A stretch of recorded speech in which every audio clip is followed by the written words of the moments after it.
자, 이제 오늘부터는 스가랴서를 이제 배울 겁니다. 스가랴라는 말이 무슨 뜻일까요? 한번 따라서 해보십시다. 여호와께서 기억하신다. 여호와께서 기억하신다. 할렐루야. 누군가의 기억 속에 염두되어 있다면 놀라운 일입니다. 저도 가끔씩 그런 경험을 하는데 왜 하필 나를 불렀어? 늘 너를 기억하고 있었어. 이게 참 은혜죠. 그런데 사람이 기억을 해줘도 대박인데 누가 기억을 하신다고요? 여호와께서 기억하신다. 이게 스가랴라는 이름에 담아진 중요한 뜻입니다. 자, 그러면 이제 스가랴 오늘 첫 시간이니까 앞부분은 살짝 개요를 말씀드리고, 개요라는 게 뭐 어려운 게 아니에요. 그 시대적 정황, 또 집안의 배경, 이런 배경들을 좀 맥락을 알아야 본문의 의도가 자연스럽게 들추어집니다. 해서 우선 1장 1절을 보시면 다리오 왕 제2년 8째 달에 이렇게 돼 있어요. 이 다리오 왕은 유대 왕도 아니고 이스라엘 왕도 아니고 페르시아 왕입니다. 이스라엘 백성들이 바로 이 제국 아래 신음하고 있었죠. 이제 그 사이에 이 열강이 제국의 축이 계속 바뀌죠. 바벨론과 페르시아 이 두 나라가 항상 이스라엘 백성들을 꽁꽁 붙들고 있었습니다. 그래서 이 다리오 왕은 그 중에서도 성경에는 바사라고 표현되어 있어요. 근데 바사를 우리 역사에 나와 있는 이름대로 부르자면 페르시아, 어마어마한 제국이었죠. 이 페르시아 왕입니다. 근데 다리오는 이제 막 왕이 된 지 한 2년밖에 안 되니까 정권이 새로 들어선 겁니다. 왕조가 바뀐 거죠. 8째 달입니다. 다리오 왕 제2년 8째 달에 이렇게 돼 있어요. 이때는 페르시아 제국의 아주 중요한 전환의 시기예요. 정권도 바뀌었고 또 주변의 나라들도 다 평정이 돼서 힘으로도 안정돼 있었던 때입니다. 경제적으로도 말할 것 없고, 그러다 보니까 이제 모든 게 평안해졌으니까 하나 남은 거는 정권을 더 공고히 하는 일 외에는 이제 딱히 나라 자체에 어떤 문제가 없었어요.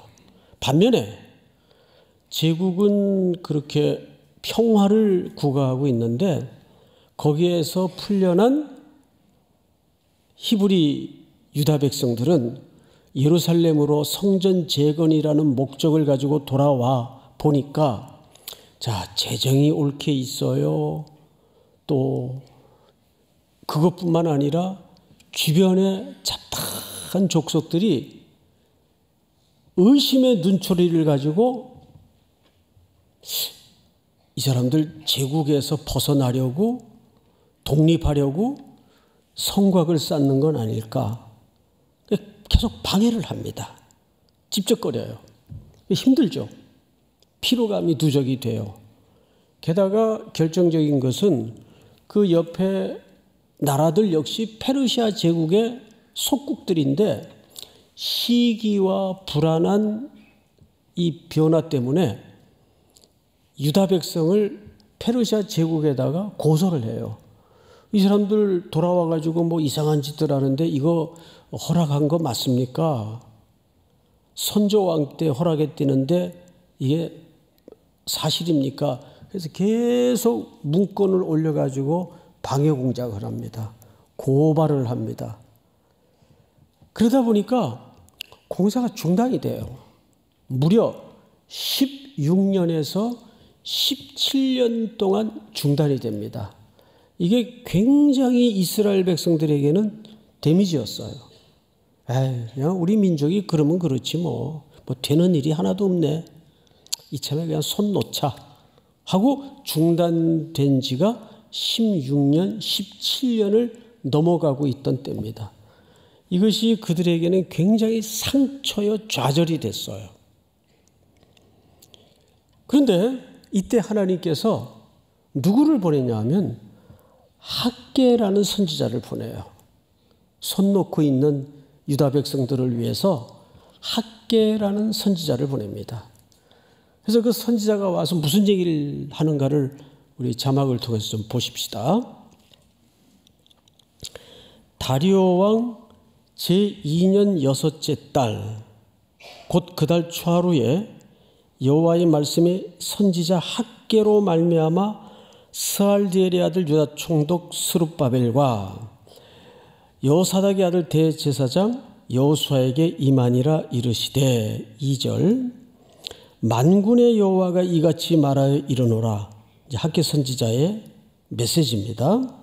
이 백성이 말하기를 여호와의 전을 건축할 시기가 이르지 아니하였다 하느니라. 이게 무슨 얘기냐 하면 학개 선지자가 예루살렘에 올라와서 백성들을 대상으로 하나님께서 주신 메시지를 선포하는 겁니다.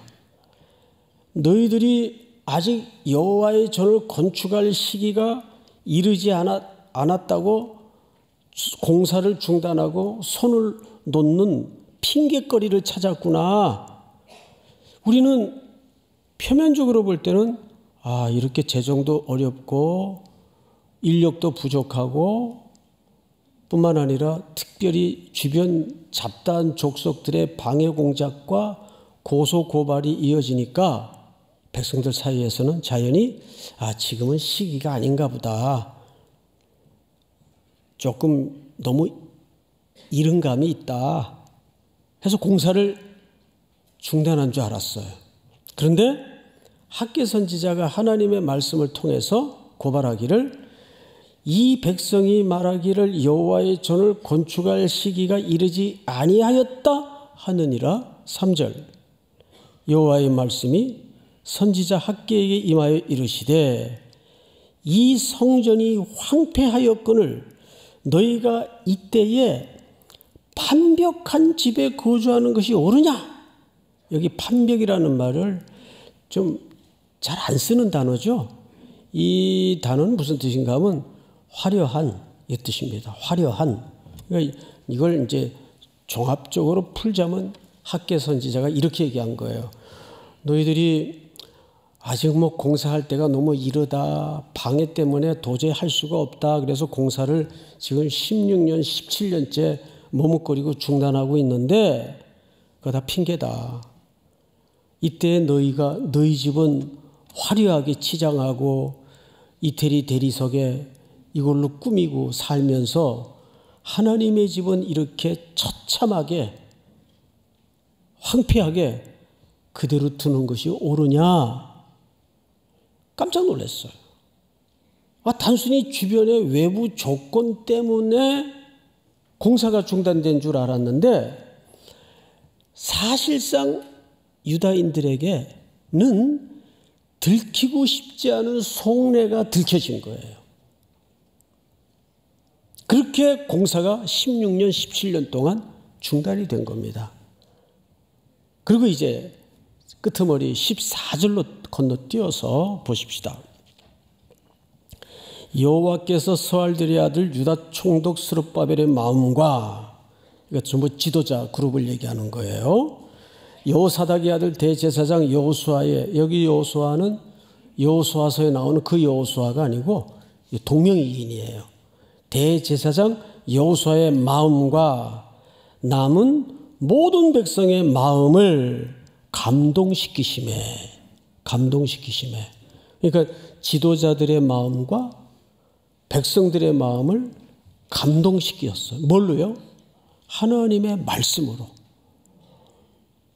감동이 일어나고 하나님의 말씀이 그들의 영혼과 심령을 휘젓기 시작하니까 어떤 일이 벌어졌는가 하면 그들이 와서 만군의 여호와 그들의 하나님 전 공사를 어떻게 했어요? 중단되었던 삽을 들고 재건의 역사를 다시 시작합니다. 여러분 16년, 17년 전에 중단되었을 때의 형편과 16년, 17년이 지난 지금의 형편이 환경은 달라진 게 아무것도 없어요. 그런데 딱 하나 차이는 말씀의 사람인 학개 선지자가 예루살렘에 올라와서 말씀으로 그들 마음속에 불을 질렀어요. 그러자 그 말씀의 능력과 말씀의 힘이 그들로 하여금 정신을 차리게 만들고 아무것도 17년 전과는 달라진 게 없는데 다시 중단되었던 재건의 삽을 들기 시작한 겁니다. 그러면 이것은 우리에게 어떤 원리를 던질까요? 여러분, 하나님의 백성들은 그리고 교회 공동체는 사람의 의기투합이나 사람의 열정으로 되어지는 일이어서는 안 됩니다. 뭐가 일하게 만들어야 돼요? 말씀이 일하게 만들어야 돼요. 믿습니까?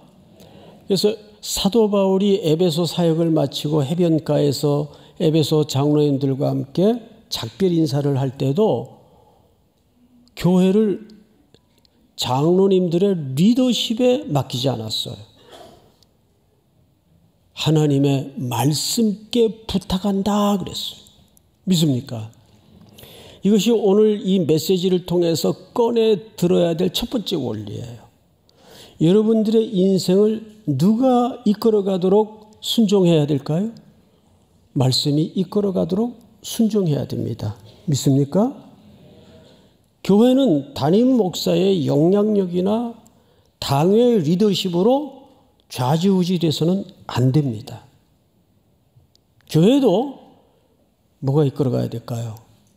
말씀의 원리가 교회를 이끌어가야 돼요. 할렐루야. 그건 각각이 성전이 되어 있는 여러분들의 인생도 마찬가지예요.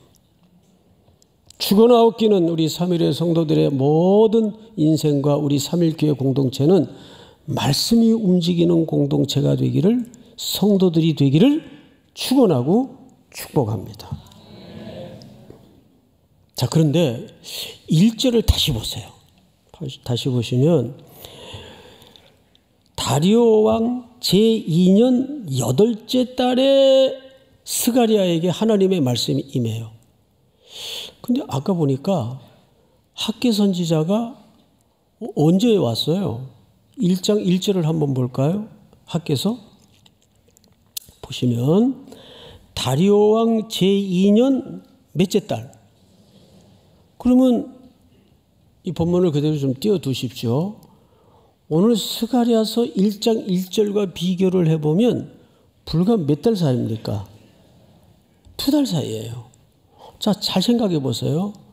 2달 전에 학개 선지자가 예루살렘에 와가지고 하나님의 말씀을 받아서 부흥의 불을 질렀어. 그래서 백성들이 깨닫고 회개하고 중단되었던 성전 건축에 그들이 돌아올 때의 원래 목적의 사역을 다시 시작했습니다. 다시. 그럼 된 거 아니에요, 이제? 성도들도 돌아왔고 중단되었던 공사도 다시 시작을 했고. 그런데 그것도 무슨 2년 있다가 온 것도 아니고 2달 있다가 스가랴 선지자가 올라왔어요. 하나님의 말씀이 임했다고. 그럼 백성들의 입장에서는 이 사람은 왜 또 왔지? 뜬금이 없단 말이에요. 그런데 스가랴가 어디 학개 선지자 이 친구 잘하나 보러 간 걸까요? 뭐가 임해서 온 겁니까? 여호와의 말씀이 임해서 하나님의 소명에 붙들려 2달 만에 온 거예요. 학개 선지자가 간 지 2달밖에 안 됐는데. 그러면 하나님이 학개 선지자를 못 믿어서 바로 뒤이어 보냈을까요? 그럴 리는 없을 거예요. 바로 오늘 저와 여러분들이 스가랴서를 시작하면서 질문해야 될 질문이 여기서 나옵니다. 근데 이 질문이 굉장히 중요해요. 따라서 합니다. 여러분들이 해야 될 질문을 지금 제가 같이 하는 거예요. 스가랴 선지자는 왜 왔을까? 그래서 어떤 신학자는 스가랴 선지자의 역할에 대해서 모호한 선지자. 왜 왔는지 잘 모르겠다 그 뜻이에요. 예? 재밌죠? 그런데 오늘 마지막 설교 끝에 결론이 뭐냐 하면 왜 왔는지를 아는 것이 결론입니다. 그건 제가 가르쳐 줄 수 있는 문제가 아니고 성경이 스가랴 선지자의 직무를 어떻게 이 사람이 왜 2달 채 안 돼가지고 예루살렘에 왔을까 그거를 발견하는 것이 오늘 설교의 마무리예요. 자, 그럼 성경을 봐야 되겠죠? 2절을 보세요. 오늘 본문 2절 보시면 여호와가 너희의 조상들에게 심히 진노하였느니라. 이거 갑자기 왜 조상 얘기를 꺼내지? 이거 학교 선지자가 한 얘기가 아니에요. 누가 한 얘기예요? 스가랴 두 달 있다가 온 스가랴 선지자가 한 얘기예요. 조상 얘기를 해요. 아, 이것도 뭐 역사청산인가? 뭐 그런 측면도 없지 않아 있긴 하겠지만 생각해 보세요. 왜 갑자기 조상들 얘기를 할까? 근데 조상들 얘기가 좀 부정적이에요. 너희의 조상들에게 하나님이 심히 뭐 했다고 되어 있습니까? 이게 이제 우리 한글 번역으로는 이 정도 표현을 했지만 히브리 말은 강조에 강조를 해서 굉장히 격렬하게 하나님의 진노가 표시됐습니다. 조상들의 그 어떤 악에 대해서. 그러면 포로로 끌려가기 전에 이스라엘이나 유다의 형편이 어땠습니까? 가장 큰 죄악이 뭐예요? 우상숭배예요. 우상숭배는 뭐와 연결이 되죠? 언약을 어긴 것과 연결이 됩니다. 우상숭배라는 것은 영적으로 음행을 한 거예요. 그들의 영원한 신랑은 하나님이신데 그 하나님을 등져버리고 이신도 좋고 저신도 좋고 이방 여인들과 음행을 하고 신을 섞어서 우상숭배에 빠진 겁니다. 출애굽기 20장이나 34장에 보면 하나님을 어떻게 묘사하죠? 질투하시는 하나님이다 그래요. 질투는 그 질투라는 감정 밑바닥에는 뭐가 전제되죠? 사랑이 전제돼요. 하나님이 우리를 질투하신대요. 근데 나하고 아무 상관없는 사람이 뭐 다른 남자를 만나든 다른 여자를 만나든 뭔 상관이에요? 그건 나하고 아무 상관이 없어요. 그런데 사랑하는 사람이라면 문제가 달라지죠. 불같은 질투가 일어나는 거예요. 눈길을 곁눈질을 내도 화가 나는 거예요. 그래서 싸우는 사람들 많잖아요. 왜 쳐다보냐고. 하나님도 그런 감정이 우리한테 있다 그 말이에요. 아무개 집사님 왜 자꾸 곁눈질해? 송 목사 왜 자꾸 딴청해? 똑같은 거예요. 질투하시는 하나님. 그러니까 조상들의 가장 큰 죄가 그거예요. 자, 그런데 조금 더 구체적으로, 그럼 과연 방금 말씀드린 것처럼 조상들의 어떤 죄악을 뭐 우리가 일제 역사 청산하듯 그런 차원의 조상들의 일들을 지난 과거의 시간을 여기 꺼냈을까요? 4절로 넘어가 보세요. 4절. 제가 읽습니다. 너희 조상들을 본 받지 말라. 잠깐 보십시다. 무슨 얘기예요? 즉 여기에는 이런 연결고리가 있는 겁니다. 지금 성전 재건의 삽을 든 이스라엘 백성들에게 스가랴 선지자를 보내서 하고 싶은 얘기가 첫 번째가 이 부분이에요. 여러분들의 조상들이 왜 끌려가고 왜 객지에서 무덤을 만들고 죽어갔는지 겪었지 않습니까?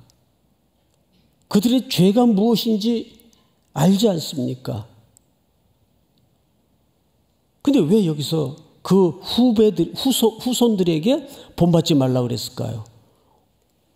더 열심히 본받고 있더라고요.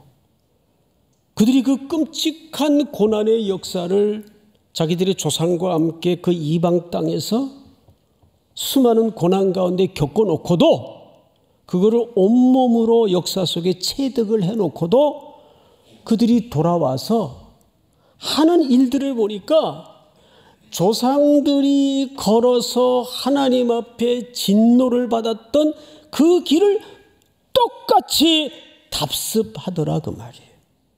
그래서 이 얘기를 하는 거예요. 4절.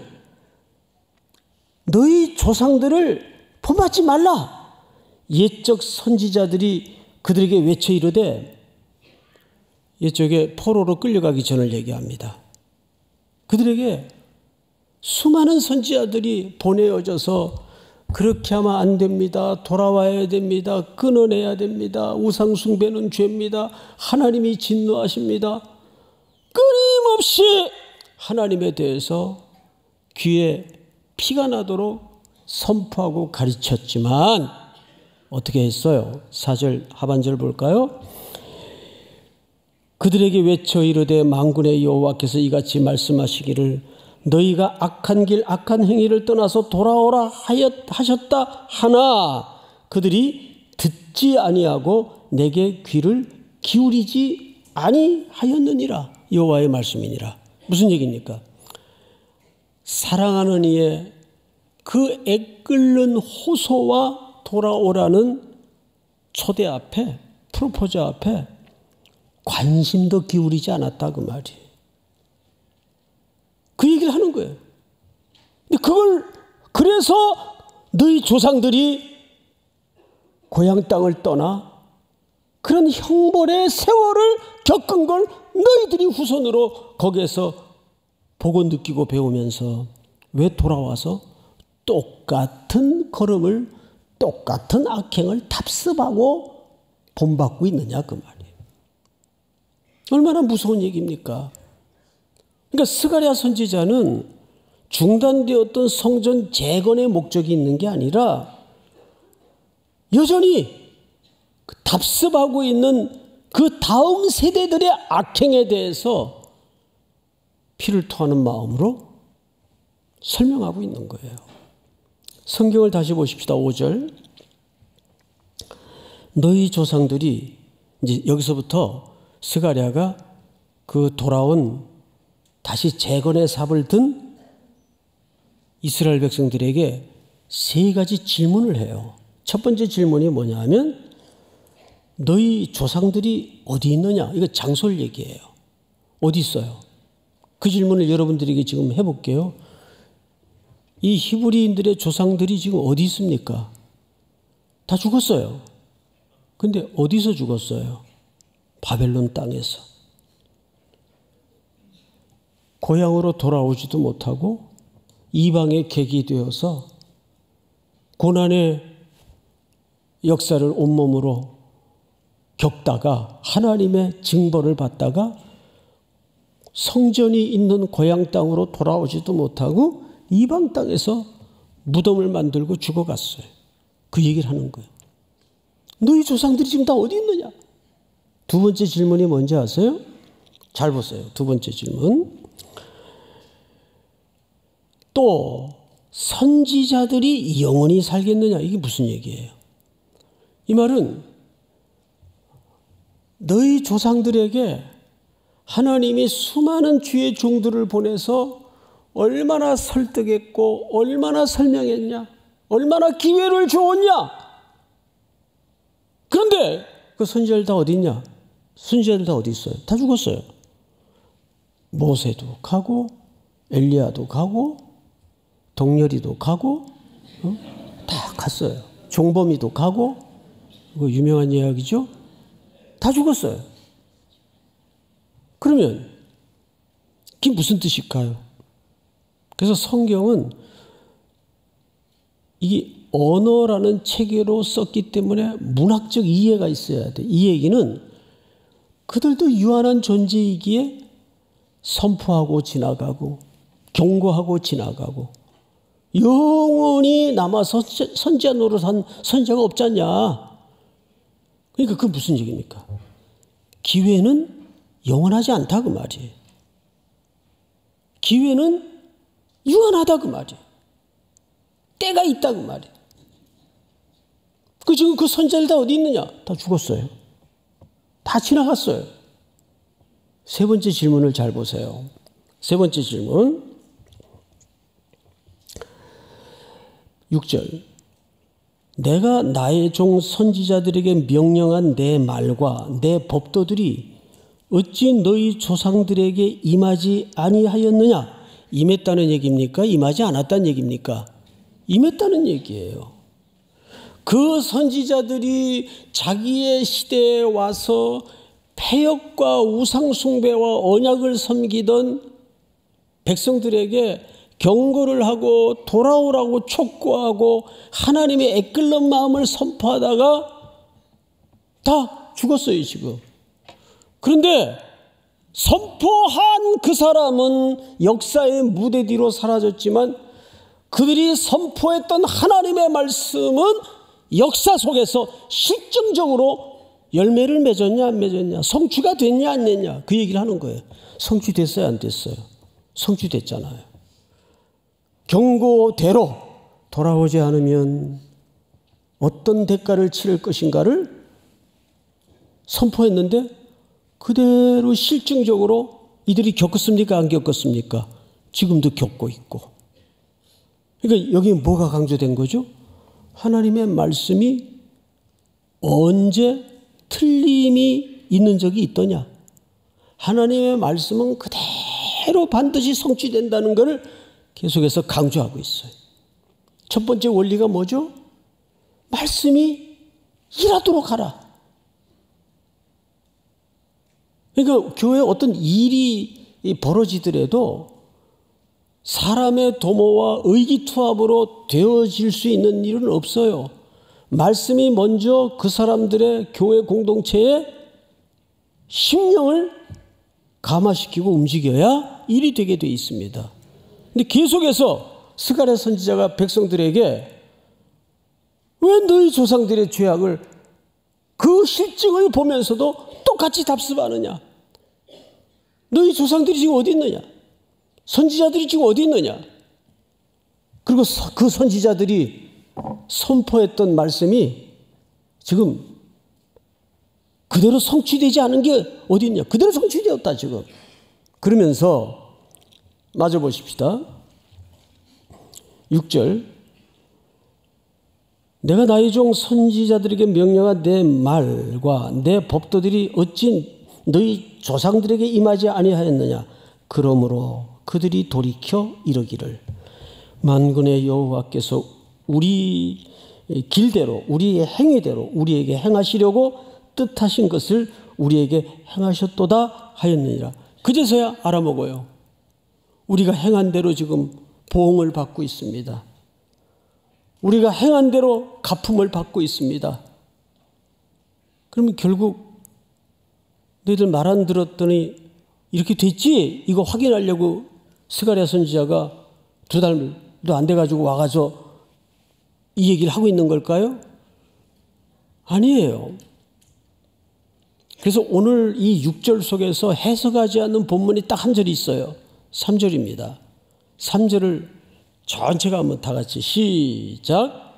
그러므로 너는 그들에게 말하기를 만군의 여호와께서 이처럼 이르시되 너희는 내게로 돌아오라. 만군의 여호와의 말이니라. 그리하면 내가 너희에게로 돌아가리라. 만군의 여호와의 말이니라. 네, 이 3절은 오늘 주제의 핵심 본문입니다. 다시 한번 제가 한 단어 한 단어를 설명하면서 읽어드리겠습니다. 그러므로 너는 그들에게 말하기를 만군의 여호와께서, 근데 이 만군의 여호와라는 말이 이 한 절 안에 3차례 등장을 해요.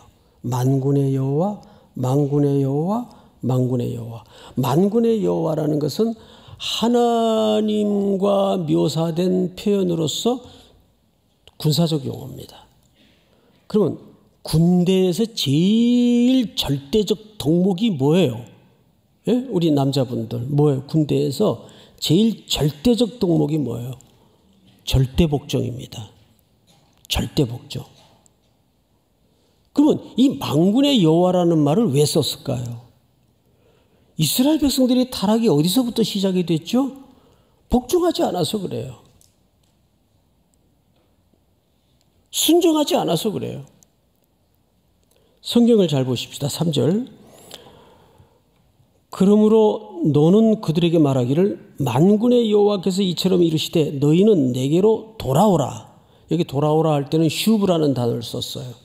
그 철저한 삶의 구체적이고도 종합적인 돌이킴을 얘기합니다. 어느 한 덕목만을 얘기하는 게 아니에요. 전체적인 삶의 종합적인 회개를 얘기합니다. 그 슈브라는 단어를 써서 이게 회개예요. 근데 거기까지는 우리가 뭐 늘 듣던 얘기예요. 아주 신비한 표현 하나가 눈에 걸립니다. 그게 뭐냐면 하반절에 그리하면 내가 너희에게로 어떡하리라? 돌아가리라. 만군의 여호와의 말이니라. 그리하면 하나님이 우리에게 돌아오겠대요. 에스겔서를 보면 너무너무 이 백성들이 패역하고 타락하니까 하나님이 성전에서 떠나요. 하나님이 떠난 성전은 그냥 공간에 불과합니다. 떠나요. 하나님이 돌아오겠대요. 그것은 하나님의 임재를 얘기합니다. 하나님의 임재. 자, 이게 중요한 개념을 담고 있어요. 임재는 우리와의 관계를 얘기하는 거거든요. 그러니까 하나님이 이 백성들로 하여금 재건의 삽을 들어서 성전을 건축해 하는 것은 뭐 하겠다는 얘기입니까? 그 성전에 하나님의 충만하심으로 임재하셔서 우리와 뭐 하시겠다는 얘기예요? 관계하시겠다는 얘기예요. 자, 여러분, 우리는 두 달 동안 땅끝까지 성교라는 어마어마한 역사를 잘 감당했어요. 정말 기특해요. 저도 스케줄이 이렇게 겹치는 지역 외에는 90% 이상 지역을 다 다녔습니다. 여러분들이 가는 곳에, 머무는 곳에. 그 현장에서 늘 멀리 화면으로만 보다가 현장에서 이렇게 보면 깜짝깜짝 놀라세요. 목사님 생얼굴로 처음 봤다고 그러고 늘 생얼굴이에요. 그래서 막 사진 찍자 그러면 막 이거 날리고 이제 근데 제가 이제 이렇게 다녀보면 참 삼일교회 성도들 어마어마해요. 그 준비와 그 역사와 그 섬김과. 근데 사역은 되는 것 같을지 모르지만 가끔은 다는 아니겠으나 하나님과의 관계에서 멀어지는 사람들이 일하다가 보면 있어요. 하나님은 보이는 가견적인 건물을 짓는 게 진짜 목적이 아니에요. 그 일을 통해서 하나님이 하나님의 백성들과 그렇게 멀어지고 잃어버렸던 뭐를 회복하자는 겁니까? 관계를 회복하자는 거예요. 관계. 종교적인 열심을 많이 열심히 해서 자기의 치성이나 의의를 쌓자는 게 아니고 하나님이 깊이 내가 네 안에 네가 내 안에 관계를 하자는 거예요. 그걸 우리는 임마누엘이라고 그러고 임재라 그래요. 그래서 아예 예수 그리스도께서 우리 가운데 오셔서 말씀이 육신이 되어 우리 가운데 거하시니 우리가 그 영광을 보니 독생자의 영광이요. 임재해 오신 거예요. 왜? 우리는 하나님을 향하여 찾아갈 의도 없고 실력도 없으니까 하나님이 이런 선지자들의 메시지를 통해서 우리에게 돌아오신 겁니다. 우리의 의지와 우리의 수준과 우리의 태도와 상관없이 일방적으로 찾아오셔서 짝사랑하시는 하나님, 십자가의 아들을 내어 거시고 우리 죄값을 지불하시어 누구든지 그 이름을 부르는 자는 하나님의 자녀가 되는 권세를 주셨어요. 그러니까 결국 스가랴 선지자는 보이는 성전 재건에 목적을 두고 보내어진 분이 아니고 그 성전의 참 의미, 요한복음에서 바리새인들과 논쟁 속에서 예수님이 뭐라 그래요? 성전을 헐라. 내가 사흘 만에 일으킬 것이다. 바리새인들이 맹꽁이처럼 알아들었죠. 이 양반아, 이 성전 짓는 데 지금 46년 걸렸는데 어떻게 당신이 사흘 만에 일으킨다 그래? 이는 자기 육체를 가리켜 하신 말씀이로라 바리새인들이 깨닫지 못하더라. 그럼 참 성전은 누구십니까? 예수 그리스도를 얘기하는 거예요. 그러니까 스가랴 선지자는 놀랍게도 구약에서 가장 성전의 참된 의미를 설명한 선지자이면서 동시에 그 성전이 갖는 각각 성도들에게 던져져야 될 의미가 뭘까요? 하나님과의 임재, 하나님과의 교제를 얘기합니다. 오늘 9월 1일 이제 곧 아침 저녁으로 선선한 바람이 불 때쯤 더 기도와 말씀의 자리에 나아가서 뜨거운 여름 동안 소홀히 했던 하나님과의 임재와 경험을, 교제를 더 부유하게 누릴 수 있는 우리 3일의 성도들이 될 수 있기를 주의 이름으로 축복합니다. 다 일어나십시다.